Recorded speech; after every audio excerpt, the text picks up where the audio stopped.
His best position is coming from that left-hand side. Now we know that they're stacked in that position. Sterling, Foden. I think Bernardo Silva's there at the minute, but I think he might be going. Mahrez. But that's his best position. But he'll understand that going to a club like Manchester City, there's not one player for every position. You're going to be fighting against 2, 3. You might spend large periods out the team, but he knows, as Foden's done, when you get yourself in the team, if you play well enough, Pep will make big decisions and keep you in there. So, listen, he's going to add to the quality that they've already got. I can understand from some of the Villa perspective in terms of the fans that they're hurting that he's left. But if you talk about a guy that's got ambition, and listen, I really like what Aston Villa are doing, by the way, with the signings that they're making. Yeah. It's a really exciting season for them as well. But for someone like Jack, who has been very, very good since he kind of stepped into the Premier League, of course, ambition's going to kind of outweigh everything. He wants to go and play for arguably one of the best teams around at the minute, compete for the biggest trophies. And at the minute, you have to be honest and say, Aston Villa are some way off that. Yeah. And Manchester City are there now. Can I ask, where does it leave Raheem Sterling? Because we saw Foden keep him out for large parts of last season. I know you can switch sides and all that sort of stuff, so I just wondered, with Jack Grealish coming in now as well, where do you think it leaves Raheem?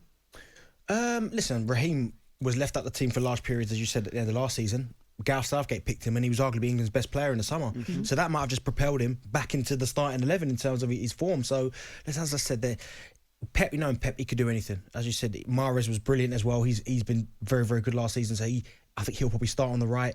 And it's a case of just whoever turns up to pre-season does really well. Whoever starts that first game in the season, it's up to them now to hold on to that shirt. If you play well, as Pep said, he'll make the big decisions and you'll keep your spot. Could this be great as well, Ali, in terms of Jack Grealish for actually having to fight for his position rather than being the first on the team sheet? Would you? He will have to.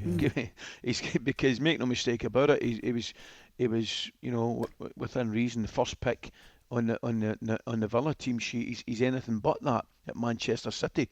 So, and by the way, he's clever enough, and he's already said it. He's aware of that. But it's an interesting one. We're automatically thinking, he'll start off in that front three. I think he could play in the midfield as well. I just think City, the way they play the game, they've got players that can play in certain positions. Clearly, Sterling is one that I think would play in the front three, but I don't see Grealish having a problem. I know he's far better going forward in forward areas. I get that, of course he is. But I think he could play in the middle of the park for Manchester City as well. Yeah. But he will have competition for places like he's never had before. And as I say, I just think it's real. This so far to look forward to this season. It's really, really exciting. What about then for Aston Villa? Because you're right, the moves that they've made in the market is this window, last window as well. Progressive, isn't it? And they're spending money, but their recruitment has been much improved, and I'm just talking about that window. You remember when they made a few signings that didn't really work? Wesley didn't work. A few of those kind of situations. What do you think now the ambition for Villa will be this season, Darren? It's a bit of a weird one because you're right. They've added. I like the Danny Ings one. How they pulled it off. They kind of swiped him under everyone else's nose is brilliant. But so they've added him, Buendia. They've added one or two, and I quite like what they're doing here. But obviously they've just lost their biggest piece. But maybe that might galvanise them. They might all come together. And I think if they can finish inside the top 10, which I think they quite comfortably could do, again, I think that's progression. Again, they've also lost one of John Terry's obviously left as well, so we don't know what kind of void that's going to leave. But most definitely, I think they're definitely building.